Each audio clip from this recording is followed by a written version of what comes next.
What's going on, everybody? It's McFly here. So I've been playing Modern Warfare 2 for a bit here, and I wanted to give an update to my last video on the correct display settings, including the Nvidia settings. Also, the link to that video will be below. So if you want to see the difference, maybe you like the one from before, that's fine. But this is going to be updated to be a little bit more crisp and a little bit more clear. So without further ado, let's get into it. So you're going to go boot up Modern Warfare 2 or Warzone 2 and go into the settings here. You're going to go into graphics. The first tab you want to do is display. Now, obviously some of this stuff, if you're on a single monitor, you may not want to do full screen, but honestly, I think in any case, full screen exclusive is going to be your best bet. Just make sure that this matches the monitor, this matches the display adapter. Screen refresh rate I set to auto. My display resolution I have at 1440. I turn my dynamic resolution off. My aspect ratio is to automatic. VSync I turn off because it limits your frame rate. I do not want that. VSync on menus I also turn off for the same reason. I set my custom frame rate limit to custom, and I turn my gameplay custom frame rate all the way up to 300. My menu custom frame rate up to 120. And then out of focus to 30. These are your best bet. You want your gameplay all the way up because that way you're going to get as high of a frame rate as your monitor and graphics card can allow. Everything else here should be default. I turn off HDR. I feel HDR is very dark and there's way too many blacks compared to whites, and it just looks really dark. So I suggest turning that off. Next part you're going to do is go to the quality tab, and here you want your quality presets. You can set it to custom. I believe I set mine to recommended first and then made changes, so that might be your best bet. Make sure that this is set to 100. That will match your monitor's display. For upscaling sharpening, I set this to Fidelity FX CAS, and make sure you click, once you've set that, you click on show more.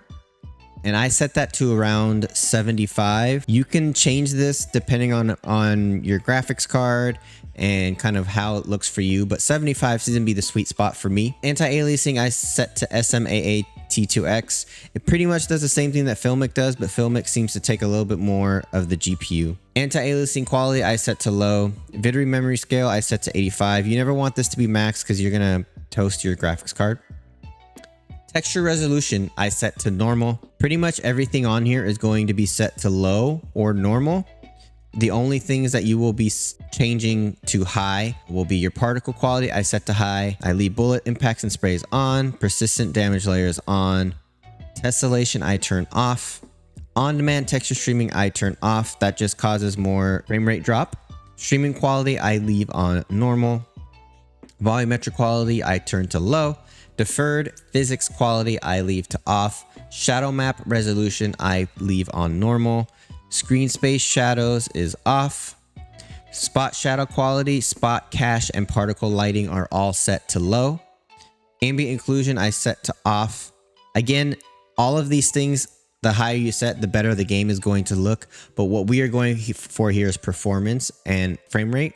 Obviously, there's some things that you will need to have high so that you can see enemies from a certain distance, etc. Screen space reflections I turn to off. Static reflection quality, weather grid volumes I turn both to low.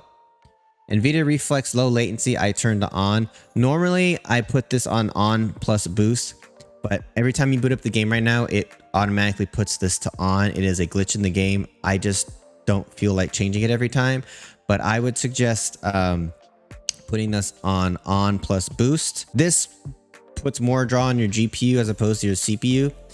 But if you're noticing here, I still have about 3 gigs left on my GPU, so I leave that on boost. Depth of field is off. Weapon motion blur and world motion blur are both off. You can leave the film grain to 0. The next part you want to do is view tab. Field of view I turn all the way up. If you're using a controller, you might want to set this down to like 106. The aim assists doesn't lock on as well when it's all the way up. That's been supposedly that is a myth, but I tried it myself and noticed that it had a harder time locking on at 120 than it did at 106. That's up to you. I prefer to have full vision. ADS field of view I do affected. It just looks cleaner, and while you're shooting, It just there's less of a weapon shake and less of a, it looks like it's a straighter shot. Weapon field of view I leave on wide. Third person view I don't play a lot, but I put that all the way up as well. Vehicle field of view I leave on default. First person camera movement and third person camera movement I put to least or 50%. Third person ADS transition I put on third person ADS, and default spectator camera I put on game perspective. So that is all of the in-game settings that I have set for my game on a PC, and I only have a 1080. So obviously if you have other graphics cards, you can change these and tweak these how you like. But honestly, if you're trying to play competitively and you're trying to have higher performance, this is your ideal situation for settings here. You have high frame rate while also having pretty good quality of graphics. Okay, so let's get into the Nvidia filter side of things. If you have the Nvidia drivers, I will put those in the newest one in the description below. You want to make sure you have Nvidia control panel as well. So let's go ahead and do Alt Z to go directly to the GeForce experience, and then the game filter, you could also go directly to that with Alt plus F3. So here's the game filter. This is what you're going to see. So this is what it's going to look like without any Nvidia filters on. And this is what it looks like with Nvidia filters on. So the three main ones that you need to worry about, and they need to be in this order, are details, brightness, contrast, and color. So for the details, I have my sharpen set to 65%. This is what's giving it that sharper look.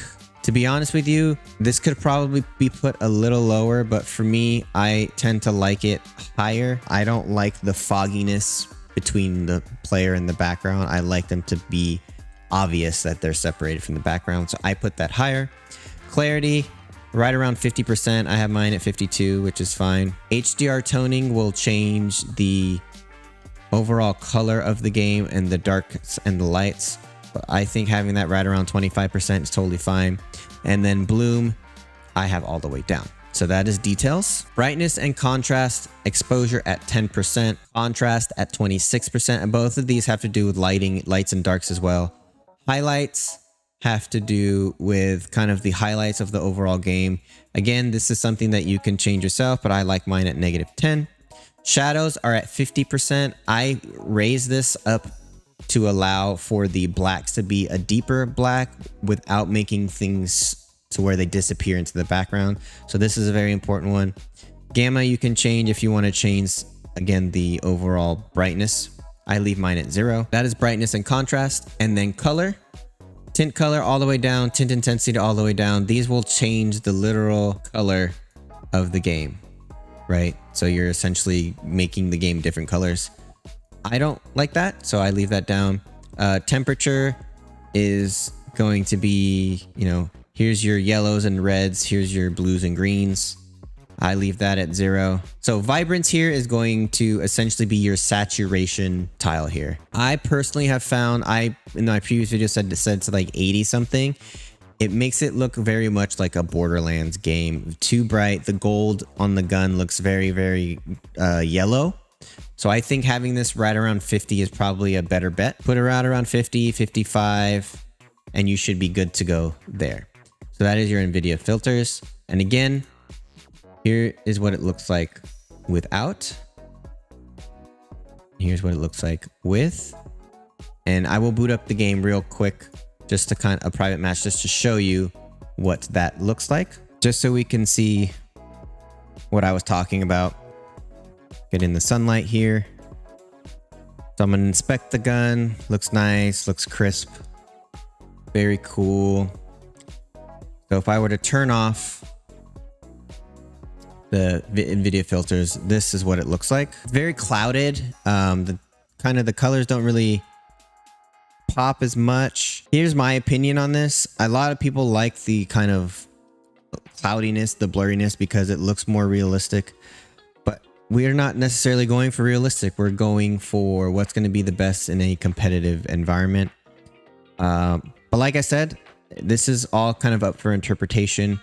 You can turn this down even more if you would like, but I prefer to have mine right around 50, 55. I think that looks good. So yeah, that is my take on the in-game settings and the Nvidia settings. I'm going to go over the controller settings again because some of the stuff has changed from the previous build due to changes in the game mechanics and stuff. So stay tuned for that. I appreciate you guys. Thank you so much. If you have any questions, leave them down in the comments. There were a lot of people that had questions that I hopefully was able to help last time. I'm always here to help if you have any questions regarding the Nvidia settings, downloading the Nvidia control panel and drivers, and the GeForce experience. Links to all of those things will be down below, so make sure that you download that before trying to do this. I appreciate the support so much. Thank you all for the support. Please make sure you like, subscribe, and hit that notification bell. And please do remember that good vibes are contagious.